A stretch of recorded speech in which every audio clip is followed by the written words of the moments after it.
There was a church in the woods that my friends and I would go to. I suppose it's probably still there, though I haven't seen it in years. Over the course of our childhood, the chapel's grounds were pretty much our own little hideout. We spent nearly every summer going there and goofing around. Nothing ever felt off with the place. It felt comfortable. So when high school graduation was coming up, we naturally needed a place to have our last senior hurrah, and, as you can guess, my friends, Kelly, Sam, and I, recommended the church. Not to our surprise, no one even knew it existed. Regardless, they thought it'd be perfect. Flash forward some weeks later, and we were prepping up the place for the night's party. We moved the heavy wooden pews as best we could up against the walls to try and open up the place. We knew upwards of 100 people were planning on attending, and although the place was large, it still wouldn't be enough. As I was thinking of what else we could do to free up room, I heard Sam speak up. "Hey Jesse, look at this! It looks like a little kid!" Sam chuckled once under his breath before he bent down and inspected the floor in front of the podium. Kelly and I walked over and peered at what he was talking about. Sure enough, right in front of the podium was a child-sized stain. It looked dark, old, and burned into the wood. "What do you think made it? I really can't remember it being here," Kelly said, looking over her shoulder towards me. I shrugged in response. "We probably didn't see it because of the pews. It must have been hiding under one of them," I replied. Sam and Kelly looked at each other and gave a slight nod of acceptance. I continued. "Anyway, let's get ready for tonight. We'll head home and meet back up here for the party." We all agreed and left the blackened stain on the floor. The walk home that afternoon was nothing out of the ordinary. We kept on the thin little dirt trail that had existed well before we were ever born. That trail led us straight to the old father's abandoned house. He'd passed away a few years before I could rightfully remember, but apparently I was the last to be baptized by him before he passed. No one else bothered to move into that old place. Hell, most people will comment about it and say, no matter what, it'll always be the father's. We never knew much about the old priest who used to live in that home, but we were thankful for him leaving us such a great secret party place off in the woods. Needless to say, that once we hit the streets, we all split up and went off in our different directions towards our own individual homes. With the few hours I had to kill, I did some chores, prepped some breakfast, and got myself cleaned up. My parents were almost always out of town, so I always had to take care of myself. I can't say I minded it, but it definitely made the nights I had like this that much more special. During these days, I could shrug off the weight of the world and have some fun. When you have to take care of yourself, you sometimes forget what being a kid really means. With all my busybody activities, night fell before I knew it. I thought about how there was around 100 kids sneaking off toward Kelly, Sam and I's former secret hangout. It was a surreal thought. 100 people, 100 living, breathing souls, were all heading to the one place I always thought of as mine, but they were all going there to have fun together, and I helped make it a possibility. I did my best to wipe the grin off my face before I heard the doorbell ring. I raised an eyebrow and walked towards my door. Opening it, I saw Kelly. Now, there's something I have to say. When people explain, getting some feelings is like a switch being flipped on and off in their brains, it's true. Kelly and I had always been friends, since we were children. We had our fair share of arguments, grudges, and hateful speeches, but for whatever reason, seeing her there, under my porch light, sent a reaction through me. Instantly, every grudge match we ever had stopped existing. I wanted to be with her. "Hey, I thought we could walk together. I figured the guys might try to be dickheads and bother the girls walking alone." Her voice didn't have that dull, gray tone anymore. That kind of tone old friends seem to have. The kind of tone that's more of an extension of yourself than that of someone else's. It had its own life, its own uniqueness. Maybe I'm just babbling on at this point. But I want you to understand, something in the air was different that night. Yeah, good idea. I was about to head out anyway. I shook off those sudden feelings and walked out my door, shutting it behind me. She smiled, and I swear, I saw a certain sparkle in her eye that told me she was experiencing the same thing I was. The chilly summer night air caressed my body, exhilarating my system with that all-too-real feeling of current nostalgia, the type of feeling that you know will be burned into your memories for the rest of your life. We walked down my street together.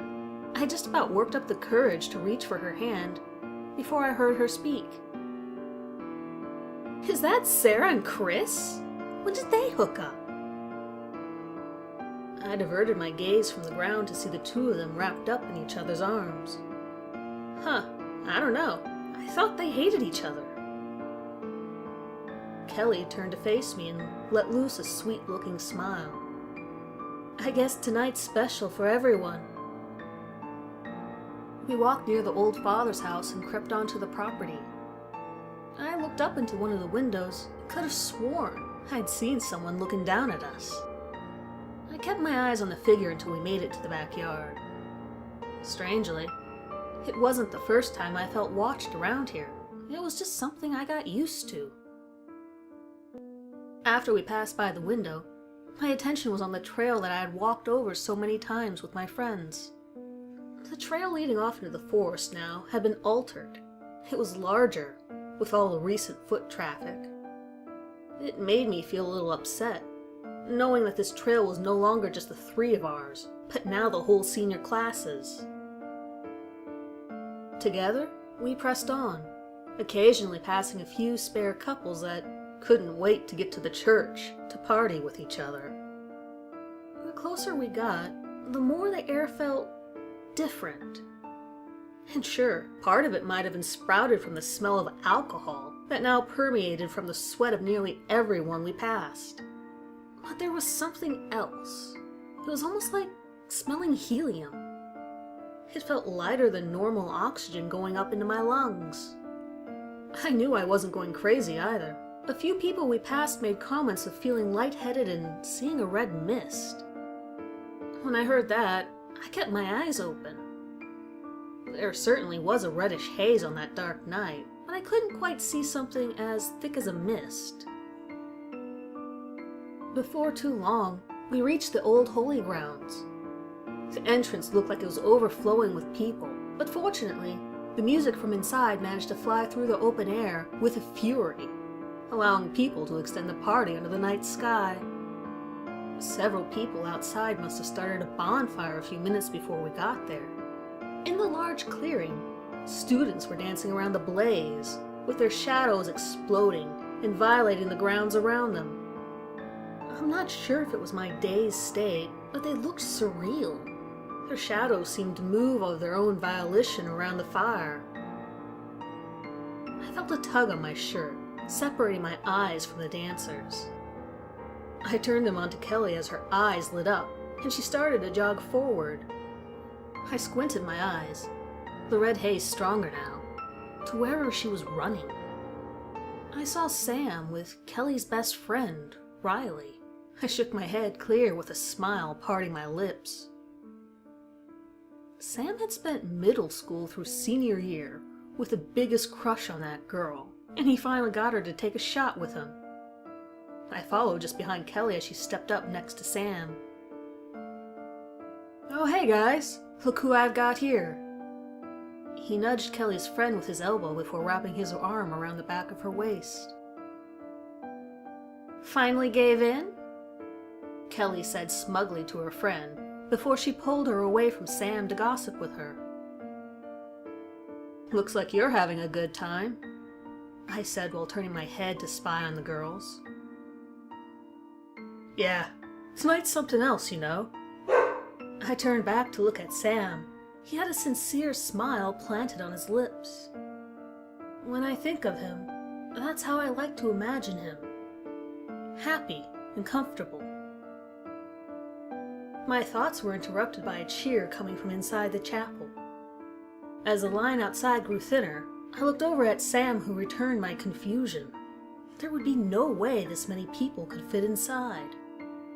My buddy and myself headed forwards, pushing past the commotion around us. We managed to wriggle our way into the building. On the opposite side of the church was a door I had never seen before.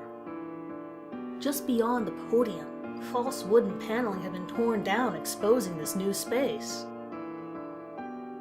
"What the actual hell?" Sam muttered next to me.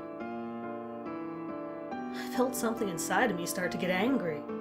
A type of jealousy for these random kids, finding something me and my friends couldn't find our whole lives.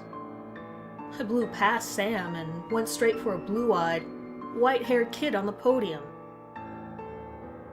"Hey, how the hell did you guys find that door?" I yelled out over the music. He looked down at me and pointed down to the floor. His teeth shined through his lips in a smug manner. I looked over and saw the stain from earlier, except now it had an arm extended, pointing to the newly discovered entrance. Something about the stain didn't sit right with me either. It seemed larger, less like a child, and more like a thin, taut man in a robe. I waited for Sam to come over and he waded his way through people. I pointed at the floor. "Jesus," he called out while scrunching up his face. "Should we see where that door goes?" I shook my head. I wanted to wait for Kelly. After all, this was her childhood home, just like the rest of us. Exploring without her would feel like cheating. A few minutes passed before we saw her stumble inside with Riley. We herded them over to us, waving like maniacs to get their attention. Once they were close enough, we showed them the image of the pointing man burnt into the floor, and the newly revealed room. Kelly was adamant we explore together. With most of the traffic equalized in the room, finding a way to push past everyone was easy enough. It turned out, the next room over was no bigger than the first floor of a small steeple. The only thing of note was the stairs leading downwards in the center of the room. Our little group made our way over to them and peered down. On the walls were destroyed stained glass images and paintings. They spiraled down along with the stairs. With one foot in front of the other, we all headed down. We each took our time and walked down every step in a single file line, with me and Sam in the front, followed by Kelly and Riley. Each step made the air around us seem hotter, heavier. A certain type of manic dread followed with it. A sort of feeling of adrenaline, anger, and depression, all compressed together. I found myself continuously looking backwards at Kelly. It felt like those urges I had earlier were becoming amplified. The only thing that shook them off was the sounds we began to hear. We were close to the bottom when they started being audible.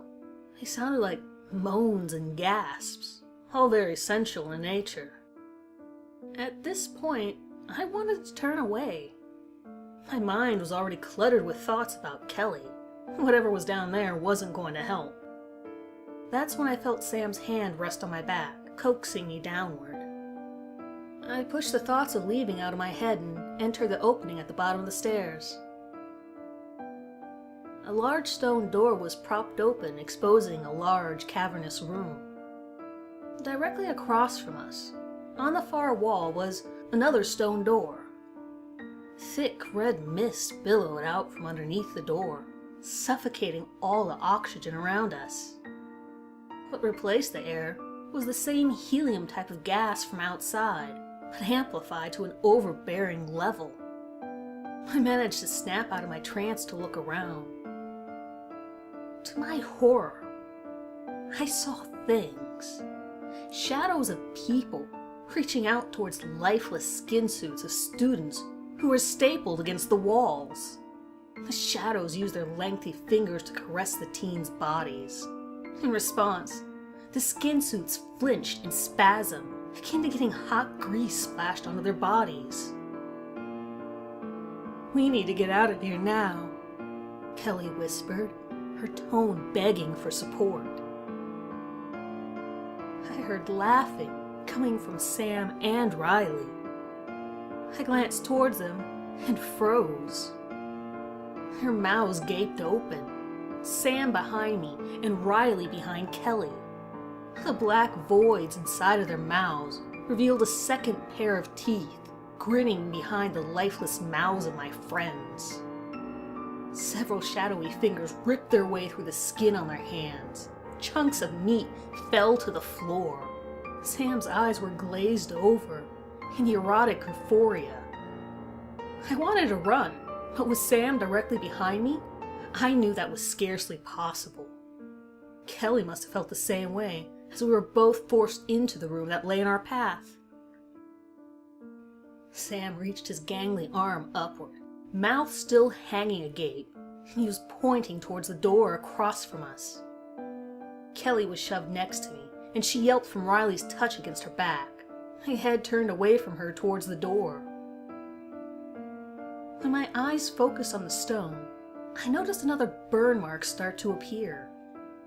The shadow of a tall, thin man with an elongated head peered back towards me. His arms were outstretched toward the handle, begging us to open it. My head became more than just a fog at this point. I could feel a sense of desire welling up inside me. I wanted that door to be open. Somehow, that door being open would give me some sort of pleasure beyond my imagination. "We should open it." I tore my eyes away and looked at Kelly. She no longer looked like the girl under my porch light just a few hours ago. She no longer looked like my friend. Her right eye bulged slightly out of its socket. Her skin was stretched and pulled tight. I could see the indention of a gnarled hand traveling underneath the skin of her arm, locking itself into place. I looked behind her to see one of those things, those voids of entities tearing and stuffing its way halfway inside her back. I felt a burning in my throat. I wanted to vomit, to give up, to cry and break down, but I kept going. I didn't give in. "Jesse, remarkable. You're the only one here who can open up that door. We've waited so long for another to come down here." A voice rang out, echoing amongst the walls. When my eyes turned back to the door, I expected to see the burn marks in the door, but they were gone. Replacing them was the charred image brought to life. Tall, lanky, impossibly good posture. All of this and more couldn't truly describe him. He looked like a man made of stretch putty that was at its limits. His head maintained its unnatural proportions from the burn mark. Its bottom jaw jutted out with a fury, extending to his collarbone, while his cheeks sunk in around his eyes and mouth. His face was as thin as a skull's, yet brought a sense of authority and power I had never experienced before. Before I knew it, I was standing before the door, my hand outstretched around the stone handle. I could feel tears stinging my face, the heat evaporating them before they fell to the floor. I was going to do it. I was going to open the door. I was going to do the first terrible thing I've ever done. Then, I wasn't. I can't explain what came over me. It was a sense of strength I couldn't see. I envisioned that man in the old father's house, how he peered down at me as if he knew something about who I was, who I truly was. I dropped the handle of the door and turned around. The shadows paced back and forth in the room, panting with such a strong desire. I ran past them. They screamed and reached out, but none of them stopped me. I kept running up the stairs, then past the party. I ran so far that, before I knew it, I was in the arms of an officer. Someone apparently made a call to them anonymously. They told them kids were getting kidnapped like what happened 30 years ago. I don't know what that meant, but I was happy. I didn't have to fight alone anymore. I had help. They ended up clearing out the whole party. No one was missing. Sam, Kelly, and Riley were all just fine, but I knew they weren't. Every once in a while, I'd catch them glaring at me, or I'd see a spasm just beneath their skin. That church became my nightmare. A few weeks later, I got a gift. It was sent to my college dorm room, days away from the town, but I recognized the address. It was that old abandoned house. Inside was a simple Bible and a note. "I'm sorry I couldn't be there for you in person. Father Joel."